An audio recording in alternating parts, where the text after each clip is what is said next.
selamat datang kembali. Oke, kali ini kita mau kupas lebih dalam nih. Gimana sih caranya kita, Anda semua, bisa navigasi pasar yang lagi ya lumayan bergejolak ini ya. Dan yang penting, gimana menyusun strategi investasi yang benar-benar pas buat Anda. Sumber kita kali ini dari diskusi kondisi pasar terbaru dan ada beberapa studi kasus personal yang menarik banget. Betul. Kondisi pasar sekarang ini memang lagi banyak dinamika ya. Sumber kita menyoroti tensi geopolitik kayak Iran-Israel, terus potensi dampaknya kemana-mana. Ini kelihatan banget loh dari harga emas, naik signifikan kan? Emas ini sering jadi safe haven lah, tempat aman kalau investor lagi cemas. Oh, jadi kelihatan ya efek cemasnya itu langsung ke harga emas. Iya. Sementara itu pasar saham di Amerika, S&P 500 misalnya, itu kayaknya udah deket-deket level resistensi psikologis. Ada potensi ya, bisa jadi terkoreksi turun. Ditambah lagi ketidakpastian geopolitik tadi, dan juga soal suku bunga The Fed yang kayaknya masih belum mau turun nih dalam waktu dekat. Wah, kompleks ya. Jadi ini benar-benar bikin orang mikir strategi, perlu cari pelabuhan aman gitu ya. Bukan cuma teori jadinya. Tepat. Ini sekaligus negasin pentingnya strategi yang matang.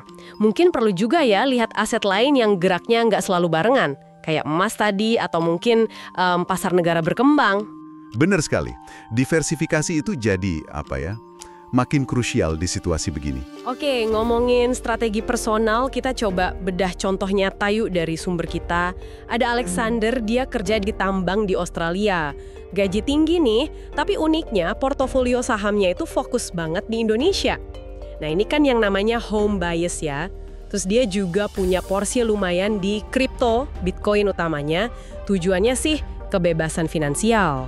Iya, kasus Alexander ini menarik. Home bias itu kecenderungan buat invest kebanyakan di pasar sendiri itu ada risikonya loh. Kenapa? Ya karena pasar Indonesia meskipun bagus, secara global itu likuiditasnya cuma secuil, mungkin sekitar 0,1% aja. Kecil banget ya? Kecil. Nah, terus buat cari alpha, maksudnya return di atas pasar gitu, itu susah banget. Butuh dedikasi penuh waktu, riset mendalam, mungkin Alexander nggak punya waktu sebanyak itu kan. Iya juga ya, jadi meskipun gajinya gede di Aussie, fokus ke saham Indo aja tuh kayak naruh telur di keranjang yang sama dan keranjangnya relatif kecil di panggung dunia gitu. Persis, analoginya pas. Jadi saran praktisnya nih, mungkin bisa dipertimbangkan buat kurangi exposure saham Indonya. Terus adopsi strategi beta. Strategi beta, maksudnya? Strategi beta itu intinya ngikutin pasar aja secara keseluruhan. Caranya ya lewat diversifikasi global. Bisa pakai ETF, Exchange Traded Funds. Misalnya alokasi ke ETF pasar Amerika, kayak VO, itu isinya 500 perusahaan besar AS. Terus tambah lagi ETF pasar maju internasional kayak VIE, sama pasar negara berkembang, misalnya VWO. Oke, jadi nyebar gitu ya? Misalnya, 80% di portofolio beta yang nyebar tadi, terus 20% di Bitcoin. Tapi, ini ada tapinya ya. Harus siap mental sama volatilitas Bitcoin yang tinggi banget dan horizon investasinya mesti panjang. Siap naik turun gitu ya? Betul. Dan disiplin juga penting. Misalnya rutin nabung pakai dollar cost averaging, DCA itu loh, sama rebalancing portofolio secara berkala. Oke, pendekatannya sangat terstruktur ya buat Alexander. Nah, ini kontras banget nih sama kasus Danu. Danu ini pengusaha muda, sukses, dia jual beli HP bekas di Bekasi. Bisnisnya untung gede. Tapi ada masalah mendasar nih, keuangan bisnis sama pribadi kecampur aduk. Ini dia, ini jebakan yang sering banget dialami pengusaha baru. Danu ini, dia belum menerapkan prinsip entitas bisnis. Itu konsep dasar akuntansi. Intinya, keuangan bisnis itu ya harus pisah total sama keuangan pribadi. Idealnya, bisnis punya rekening sendiri, catatan sendiri, mungkin dibikin badan usaha, PT atau JV gitu. Oh, jadi itu dulu yang harus dibenahin ya? Betul.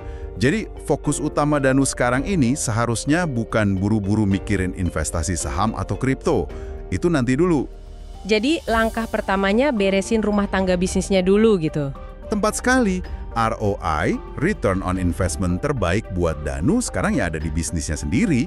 Jelas itu ngasih untung kan? Sebaiknya profitnya diputar lagi buat gedein bisnis. Tambah stok barang, inventory, genjot marketing, mungkin pakai endorse.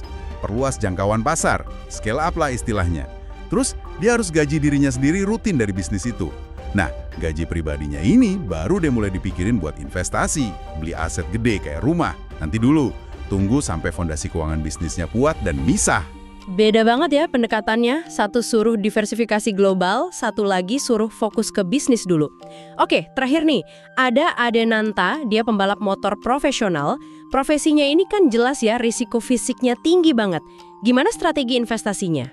Nah, untuk Adenanta ini, prinsip utamanya gini, risiko investasi itu harus dibikin perbanding terbalik sama risiko hidup atau profesinya.